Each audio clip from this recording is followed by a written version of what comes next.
Suspension des réseaux sociaux au Gabon par le président Oligui, c'est sa décision. Il a été général de la GR, formé au renseignement. Son métier, sa culture, son ADN, c'est d'anticiper, de surveiller et de neutraliser les menaces informationnelles avant qu'elles n'éclatent.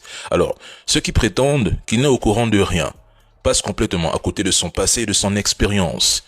Bien que la HAC ait le pouvoir juridique de prendre une telle décision, elle est politiquement inféodée au régime en place. En gros, après les problèmes d'eau, d'électricité, le chômage, le coût de la vie, des promesses vides et des projets fantômes illusoires, voilà maintenant la suspension des RS.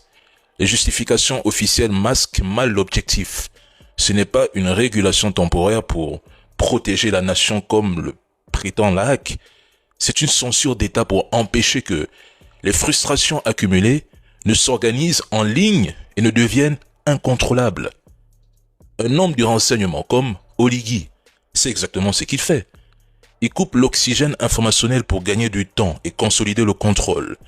C'est un aveu d'échec et d'impuissance.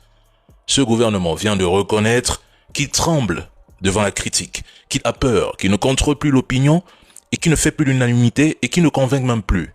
Même s'il rétablit les réseaux sociaux dans 2 ou 5 jours, nous retiendrons l'acte et l'aveu de faiblesse. En gros, ce gouvernement nous dit clairement qu'il a peur du regard critique, de la parole citoyenne, d'un Gabonais qui réfléchit vraiment et non d'un Gabonais qui dit seulement oui pour grappiller quelques miettes à la fin du mois. Un gouvernement qui tremble à l'idée que ses citoyens se questionnent, comparent et tirent leurs propres conclusions. Mais c'est une preuve de faiblesse. Ce régime sait qu'il est fragile, que sa légitimité ne repose plus sur des résultats, car des résultats, il n'y en a aucun. Mais ce régime repose sur la peur et le contrôle. Ce qui m'intéresse dans toute cette affaire-là, c'est votre réaction par rapport aux rumeurs comme quoi Epstein était un espion russe. Mais bien sûr qu'il était un espion russe. Vous savez que la Russie contrôle tout avec ses espions. Et dans chaque micro-ondes, dans les domiciles des Français, il y a un espion russe. Il y a un truc qui envoie des messages directement à M. Poutine au Kremlin. Ça, c'est clair. Et les Russes ont battu tout ce truc. Ils ont acheté l'île d'Epstein, ils ont organisé tous ces soi-disant, je sais pas, malheureusement un mot m'échappe en français, mais des soirées intéressantes avec les enfants et tout ça. Ça, c'est les Russes qui ont organisé ça. Ça, c'est clair. Parce que qui encore pourrait faire ça? C'est les pires, les Russes. C'est pour tenir les élites américaines entre ses mains qu'ils ont organisé. Ça, c'est l'art de se moquer des Occidentaux.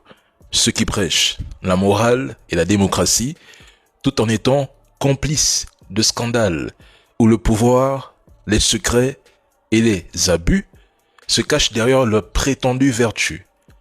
Incapables d'assumer, pour eux, Epstein serait un agent russe. Parce que Donald Trump a critiqué l'Europe en 2025, on l'a immédiatement catalogué comme un agent russe. Dites un mot positif sur la Russie, vous êtes catalogué d'agent russe. Critiquez la politique africaine de la France, vous êtes un agent russe. Affirmez que l'Ukraine a perdu la guerre, qu'elle va capituler, vous êtes un agent russe. Un petit cambriolage à Paris, on indexe des agents russes.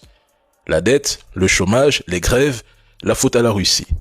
Être contre le président Macron vous fait passer pour un agent russe. Parler de souveraineté en Afrique vous vaut la même étiquette. Peu importe ce que vous faites ou dites. Dès que ça dérange la métropole, vous devenez automatiquement un agent russe.